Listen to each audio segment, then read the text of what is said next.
Hello नमस्कार, Niharika fashion या आपल्या यूट्यूब चॅनलमध्ये तुम्हा सर्वांचं खूप खूप मनापासून स्वागत आहे। प्रत्येक वेळी कोणतेही फंक्शन असू देत किंवा कुठे बाहेर जायचं असेल तर दरवेळी तेच बॅग डिझाईन किंवा मग त्याच एका सेम प्रकारच्या बॅग्स वापरून आपण जेव्हा कंटाळतो तर त्यासाठी हा आजचा बेस्ट ऑप्शन आहे। तर आजच्या आपल्या बॅग डिझाईनचं नाव आहे समोसा पाऊच। आपण याला समोसा पाऊच म्हणू शकतो किंवा मग छोटीशी हँडबॅग। तर बघा, यामध्ये जेव्हा आपण रेग्युलर जी समोसा पाऊच असतो जे आपण वाण देण्यासाठी यूज करतो तर ते छोट्या साईजमध्ये आहे। आजचं हे आपलं मोठ्या साईजमध्ये आपण स्टिच करणार आहोत। त्याचबरोबर ही एवढ्या मोठ्या साईजचं आहे की त्यामध्ये आपले मोबाईल, बँगल्स, चावी, मेकअप प्रोडक्ट्स किंवा मग सनस्क्रीन, चार्जर आणि छोटी मोठी कॅशसाठी मिनी पॉकेट सुद्धा यामध्ये बसून जागा शिल्लक होती। यावरून तुम्ही अंदाज घेऊ शकता की हे किती साईजचं आहे। आणि हो, हे स्टिच करायला सुद्धा अगदी सोपं आहे आणि ट्रेंडिंग लुक देतं, त्यामुळे तर ही दिसायला सुद्धा छान दिसतं। तर चला वेळ न घालवता आजच्या आपल्या सोप्या व्हिडिओला आणि छानशा व्हिडिओला सुरुवात करूया। तर यासाठी मी एक झिप घेतली जी की आहे 10 इंचाची, एक मेन पीस, एक अस्तर आणि एक रबर शीट सेम साईजचं घेतलेलं आहे। रबर शीट मी थोडी मार्जिनसाठी मोठं घेतलं। तर त्यातनं आपल्याला बघा जे अस्तर आहे ते बाजूला काढून घ्यायचंय आणि मेन पीसला रबर शीट अटॅच करून घ्यायचंय। आणि हो, जर तुम्ही आपल्या चॅनलवर नवीन असाल तर आपल्या चॅनलला सबस्क्राईब करा, बेल आयकॉन सुद्धा प्रेस करून ठेवा जेणेकरून तुम्हाला माझे रेग्युलरली व्हिडिओ बघायला मिळतील। असेच नवनवीन छानसे ट्रेंडी जे बॅग डिझाईन्स आहेत ते तुम्हाला सगळ्यात आधी बघायला मिळतील, त्यामुळे आपल्या चॅनलला नक्की सबस्क्राईब करा।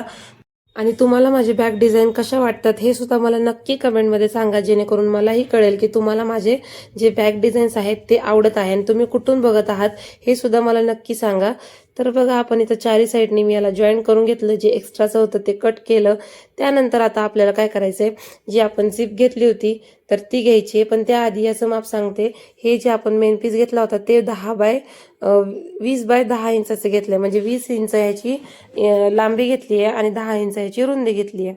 तर त्यानंतर आपल्याला जी 10 इंच रुंदीची जी बाजू आहे तिथून आपल्याला त्याच मापाची झिप घ्यायची आणि ती त्याच्यावरती मधनं अनफोल्ड करायची, म्हणजेच मधनं सेपरेट करून दोन्ही पीस एक साईडला ठेवून घ्यायचेत आणि तिथून अटॅच करून घ्यायचे। मी प्रत्येक वेळा सांगते की ही जी बॅग आहेत किंवा कोणतीही प्रकारची बॅग असो ती फिनिशिंगसाठी मी दरवेळेस तुम्हाला टिप्स देत असते, त्यामुळे यावेळेस मी डायरेक्टली तुम्हाला स्टिच करून दाखवलंय। आणि त्यानंतर हे आपल्या दोन्ही साईडला झिप अटॅच करून झाल्यावरती आपल्याला त्याच्यावरती अस्तर अटॅच करून घ्यायचंय। तुम्ही अशा प्रकारचे जे समोसा पाऊच आहेत किंवा मग असेच न्यू डिझाईनचे जे बॅग्स आहेत ते स्टिच करून बघू शकता आणि कुठेही जातानाही यूज करू शकता। याने खूप ट्रेंडी लुक येतो। आणि जर तुम्हाला हे माझ्याकडून कस्टमाइज करून हवे असतील तर आपल्या चॅनलला सबस्क्राईब करा। आणि हो, जे आपल्या चॅनलच्या बायोमध्ये लिंक दिलेली आहे इंस्टाग्रामची, त्या इंस्टाग्रामच्या चॅनलवर जाऊन तुम्ही मला तिथे DM करा। तिथून तुम्हाला मी सगळ्या बॅग डिझाईन्स आणि त्याचे प्राइस तुम्हाला DM करेल, तिथून तुम्ही मला ऑर्डर देऊ शकता। तर बघा, अशा प्रकारे मी इथे दोन्ही साईडला स्टिच करून घेतलं, त्यावरती अस्तर ठेवून घेते आणि त्यानंतर ते अस्तर ठेवल्यावर आपल्याला ते अस्तर जे चेन आहे त्याच्यावरती स्टिच करून घ्यायचे।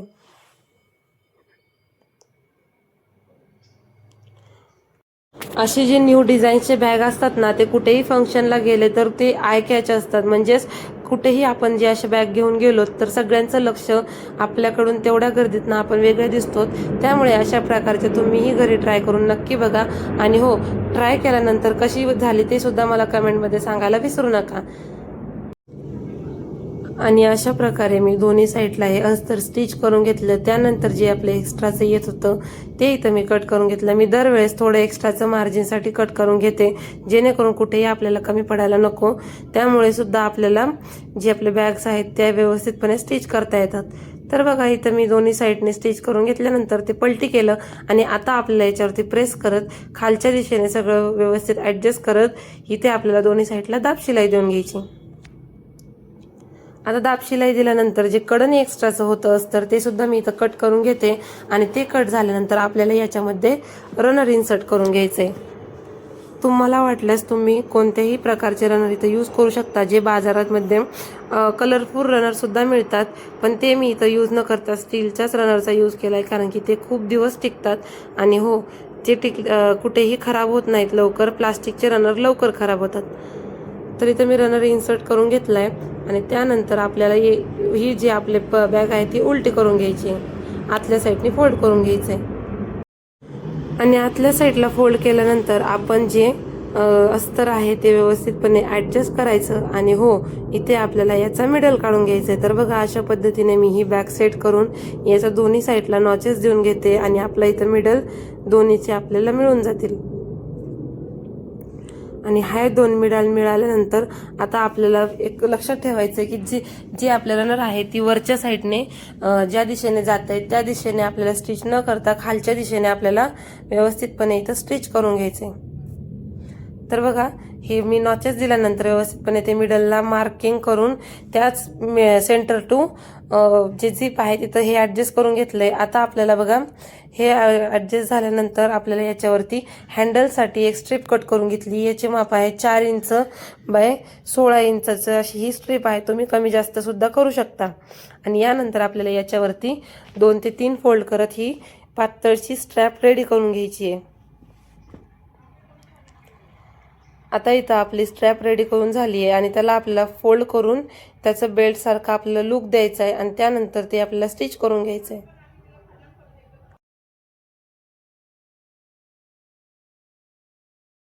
तर इथं मी बेल्ट रेडी करून घेतला। त्यानंतर आता वरती तर बघा रनरची साईड अप्पर दिशेने असेल त्या बाजूने आपल्याला स्टिच न करता खालच्या बाजूने आपल्याला इथं दोन्ही साईडला सेंटर टू सेंटर मार्क करून स्टिच करून घ्यायचे आणि हे स्टिच करून झाल्यानंतर आपल्याला याच्यावरती पाइपिंग करून घ्यायची आहे, जेणेकरून या बॅगचं लुक खूप छान तयार होतं आणि ही बॅग दिसायला सुद्धा खूप फिनिशिंगसह आणि खूप प्रोफेशनल टाईप सुद्धा दिसते।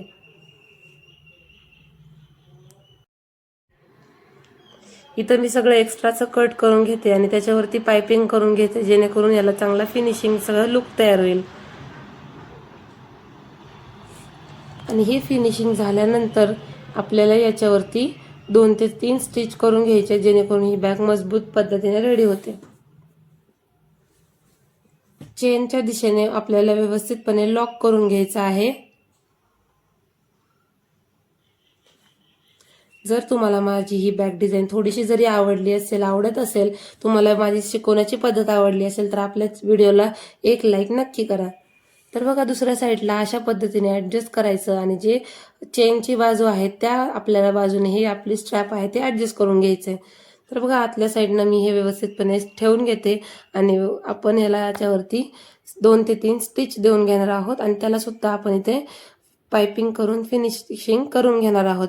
आणि अशा पद्धतीने आपली इथं बॅग रेडी झाली आहे आणि ती आता आपल्याला फक्त पलटी करून घ्यायची आणि हे आपलं कॉर्नर टू कॉर्नर व्यवस्थितपणे काढून घ्यायचे आणि इथं व्यवस्थितपणे ही जी बॅग आहे ती शेप इथं रेडी होणार आहे। आणि तुम्हाला जर अशी बॅग डिझाईन घरी ट्राय करायची असेल तर ही नक्की करा, कारण की ह्या बिगिनर्ससाठी सुद्धा खूप सोपा जी आहे ती मेथड सांगितलेली आहे। कुठेही तुम्हाला याच्यामध्ये डोकं कुठेही लावण्याची जास्त गरज नाही आहे। खूप सोप्या पद्धतीने 10 मिनिटात ही बॅग आपली रेडी होते आणि दिसायला सुद्धा खूप छान लुक दिसतो। एकदम मार्केट स्टाईल ही बॅग आपली रेडी होते।